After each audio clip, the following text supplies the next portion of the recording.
When most yoga teachers lose a student, they assume that it was the sequence, that it was too hard, too slow, not what they were looking for. And sometimes that's true, yes, but in my experience, the sequence is rarely the real reason. The real reason is almost always communication. Not whether you know your stuff, not whether you're a good teacher in the technical sense, but how the experience of being in your class actually feels. Right? What it's like to be on the receiving end of your words. And the reason most teachers never find out that this is the problem is because students don't tell you when they're leaving. You just never see them again, they're gone. So I want to talk about what that actually looks like, because I experienced it recently as a student myself, and it gave me a very clear reminder of how much this matters. So recently I was traveling and I went to a class with a teacher that I'd never practiced with before. And before I go any further, I want to be clear that I'm sharing this respectfully with the intention of educating. I don't think this teacher is a bad teacher. What I'm sharing is what it was like to be in her class, because I think it's one of the most common experiences students have, but not many people talk about it. So we moved through the entire class pretty much without her ever telling us what pose we were going into. Like, we'd be in the middle of a transition and I'd be genuinely unsure where we were heading. So instead of being present in the practice, I was spending all of my energy trying to figure out what was coming next. And that cognitive load gradually compounded across the class until by the end I was so tired of trying to figure out what she wanted us to do. Then there was the way she spoke.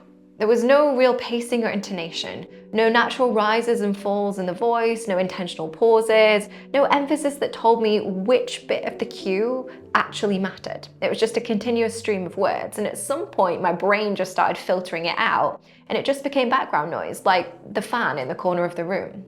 Then after class, I didn't say anything to her. I didn't leave a note or find a way to give feedback.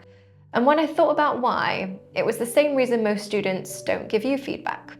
She didn't know me. I didn't know her. And it didn't feel like my place, right? Who was I to walk into someone's class as a stranger and tell them how to teach? It would have felt so presumptuous, even unkind. So I said nothing. And that is exactly how students feel, and why they don't give feedback openly, because they don't want to cause offense. They don't feel they have the authority, or they simply don't feel that it's their job. So they stay quiet and they don't come back, and the teacher carries on without ever knowing why. Now, here's something I think every yoga teacher needs to understand about retention.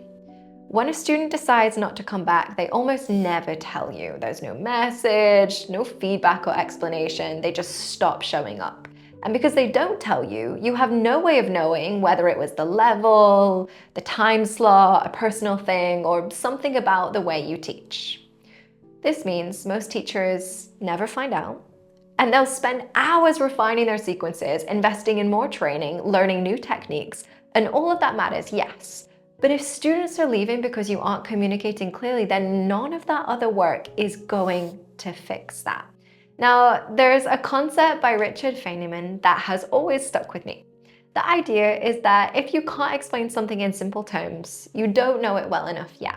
And I think that applies to teaching yoga, because you can complete training after training and accumulate certifications, but if you can't translate what you know into language your students can actually understand, none of that knowledge is going to reach them. The gap isn't in what you know, it's in what you can communicate. And that is a different problem entirely. Most teachers treat communication as a vehicle, right? You tell students what to do, how to do it, where to put their body. And yes, that is a part of communication, but only a small part. What communication is actually doing in a yoga class, whether you realize it or not, is creating an emotional experience of being in the room. Your pacings tell students when to feel calm or hurried. Your intonation tells them what's important and what's background. The silence between cues tells them they have space to actually feel, or it tells them there's no space at all. The warmth in your voice or the absence of it tells them whether this is somewhere they belong. None of that is in the sequence. None of it is in the certification, and almost none of it gets covered in teacher training, which focuses almost entirely on what to teach rather than what it actually feels like to be in your class. Now, the class I went to wasn't badly sequenced. It was probably technically fine, but the experience of being in it, the constant uncertainty about where we were going, the flat, unvaried stream of words, the sense that the communication wasn't really for me, but just happening near me, that's what made me leave and not want to come back. Because the gap between what a teacher thinks they're communicating and what a student is actually receiving is where most of the retention problem lives. And closing that gap starts with understanding what communication in a yoga class is actually for.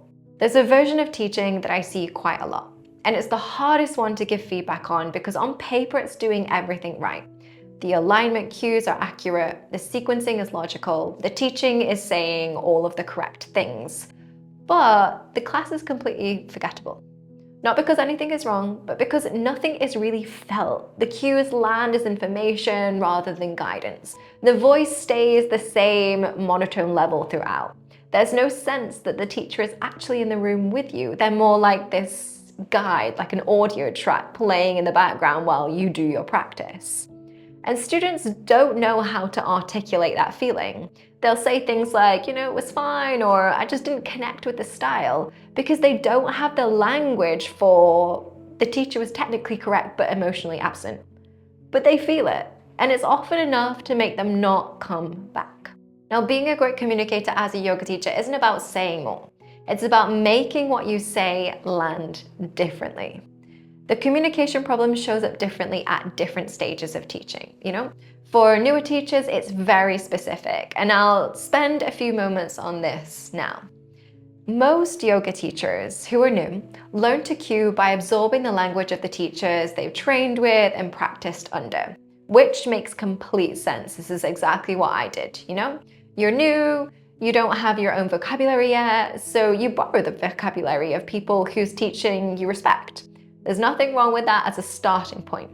The problem is when it doesn't evolve past that, because borrowed cues are just someone else's words, They come from them, not you. And when you say something that isn't quite yours yet, maybe it's a phrase you've heard a teacher you admire use or a cue you've memorized rather than internalized, there's a slight disconnect between the words and the person saying them. And students can feel that even when they can't put their finger on it.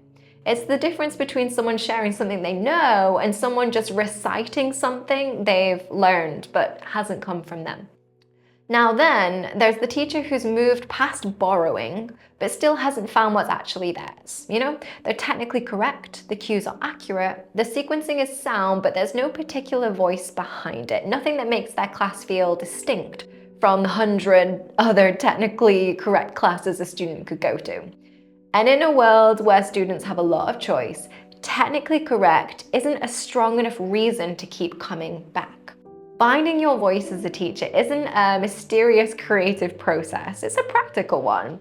It's about understanding what you actually want students to feel in your class and then learning how to use language, pacing, silence and intonation deliberately enough to create that. And this is a skill. And like most skills, it doesn't develop by accident, it develops when you actually work on it. Now, students are remarkably perceptive when it comes to authenticity, even when they're not consciously looking for it. They can't always tell you why one teacher's class makes them feel at home and another leaves them feeling cold, but they feel both of those things clearly. When a teacher is borrowing cues that aren't quite theirs yet, or performing a version of warmth that isn't natural to them, or saying things in the way they think a yoga teacher is supposed to say things rather than in the way they would actually say them, students pick that up. And the solution isn't to try harder to seem more authentic, it's to actually become more of yourself in the room or, online. To find the specific way that you want to say things, with your particular history and sensibilities and the way of seeing things that you have. From that place, that version of you is much more compelling than any borrowed version of someone else. So let me be specific about what I mean by good communication in a yoga class, because I don't want this to feel abstract. The pose name matters more than most teachers think. It's not just a name, it's reassurance. When you tell students where they're going before they get there, you do two things. You familiarize newer students with the pose name, and that helps them build associations and gives more experienced practitioners a place to head to, while you guide less experienced students with more cues.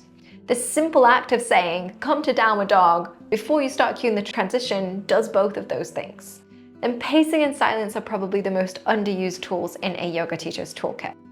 Most new teachers are uncomfortable with silence, and so they fill it. Not because there's something useful to say, but because the silence feels like absence. But silence in a yoga class isn't absence, it's space. It's what allows a cue to land rather than just pass through. You know, when you drop an instruction into quiet, students absorb it differently than when it arrives amidst a stream of noise that they're just going to filter out. Then we have intonation. This tells students what to pay attention to, because if everything is spoken in the same monotone voice, nothing stands out. But when your voice slows and drops on something important, students feel it because they process it. That's communication doing its job. And then underneath all of this is intention. You know, the teachers whose communication consistently works, who retain students and create great class experiences, they're not necessarily the most eloquent or the most experienced. They're the ones who are genuinely thinking about what they want the person on the mat to feel and making choices in their words, their pacing, their silences that serve that intention. Now that is the work, and it's entirely learnable. This is why I created the Art of Communication, because everything I've talked about in this video, the gap between what a teacher thinks they're communicating and what a student is actually understanding, the borrowed voice problem, the difference between a class that functions and one that connects, all of it is workable. None of it is a fixed personality or trait or like natural talent. It's a craft, and crafts are teachable.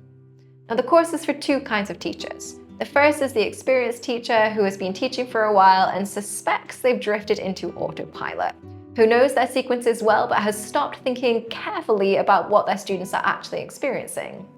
The second is the newer teacher who is still finding their voice, borrowing language that doesn't quite feel theirs yet, and wants to deepen and develop something that actually does. Now what it covers is practical. How to use your voice as a deliberate instrument with pacing, silence, intonation, emphasis. How to cue in a way that creates an experience rather than just delivering information. How to move past generic inherited language and find the specific way that you communicate so that students who come to your class feel something they can't get elsewhere. And how to understand what your students are actually experiencing in your class rather than what you assume they're experiencing. Because the difference between a class that retains students and one that loses them is often much smaller than people think. It's in the pause before the cue. It's in the pose name you say before the transition. It's in the moment where your voice drops just slightly because you actually want the student to feel something. That's the level this course works at. The link is in the description. If any of this has resonated, if you've watched this and recognized something in your own teaching or recognized yourself in that new teacher who hasn't quite found their voice yet, it's definitely worth your time.